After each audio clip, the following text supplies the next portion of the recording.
सात skills institute. आज हमने कार्बोक्सिलिक एसिड के चैप्टर में एस्टिक एसिड को स्टडी करना है। तो एस्टिक एसिड बहुत ही इंपॉर्टेंट कंपाउंड है कार्बोक्सिलिक एसिड क्लास में। It's dilute solution is called vinegar और इसी से हमने इसका नाम भी पढ़ा था एसीटम। ओके, अब इसके लेबोरेटरी मेथड्स देखते हैं for the preparation of acetic acid. तो हम अल्कोहल मींस के इथाइल अल्कोहल या एसिटाल्डिहाइड की ऑक्सीडेशन से एस्टिक एसिड की फॉर्मेशन करते हैं, उसकी प्रिपरेशन करते हैं। तो सिंपली करना क्या है कि जो अल्कोहल है एथेनॉल, उसकी oxidation in the presence of potassium dichromate with the help of sulphuric acid it got converted into acetaldehyde. सबसे फर्स्ट स्टेप में ये एसिटाल्डिहाइड में कन्वर्ट होगा, फिर इसकी फर्दर ऑक्सीडेशन से हमें एस्टिक एसिड मिलेगा। दूसरा जो मेथड है, एस्टिक एसिड को हम मिथाइल साइनाइड की हाइड्रोलिसिस से भी जनरेट कर सकते हैं।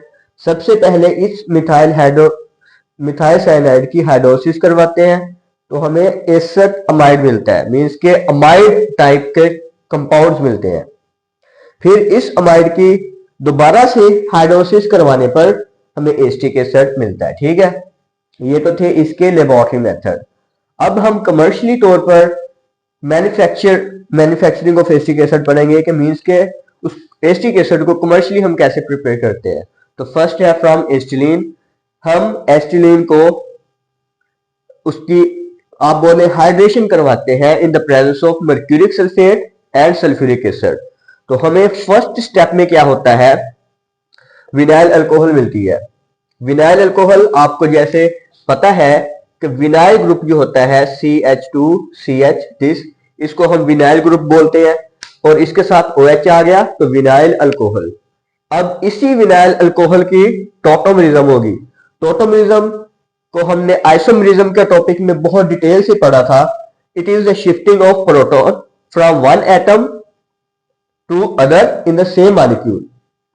तो यहां पर बेसिकली होता क्या है कि ये वाला जो प्रोटॉन है ये शिफ्ट हो जाता है इस कार्बन के ऊपर। ठीक है, तो हमें अल्डिहाइड मींस के एसिटाल्डिहाइड टाइप कंपाउंड मिलता है। उसकी दोबारा से ऑक्सीडेशन करवाने पर in the presence of vanadium pentoxide catalyst तो हमें उससे एस्टिक एसिड मिलता है। जो इसका लास्ट मेथड है, हम जो एथेनॉल है उसकी ऑक्सीडेशन से, जैसे हमने इधर लेबोरेटरी मेथड में देखा था कि एथेनॉल की ऑक्सीडेशन से हम एस्टिक एसिड बना सकते हैं। तो कमर्शियली तौर पर भी हम जो एथेनॉल फर्मेंटेशन से हम बनाते हैं, जब हमने एथेनॉल की प्रिपरेशन पढ़ी थी तो उसमें से जो अल्कोहल बन के आती है, एथेनॉल बन के आती है, उसकी ऑक्सीडेशन करवाते हैं। उससे हमें पहले स्टेप में अल्डिहाइड मिलता है मींस की एसिटाल्डिहाइड। अब उसी एसिटाल्डिहाइड की दोबारा से ऑक्सीडेशन करवाने पर हमें एस्टिक एसिड मिलता है। तो ये it is all about acetic acid. Thank you for watching the video, please subscribe.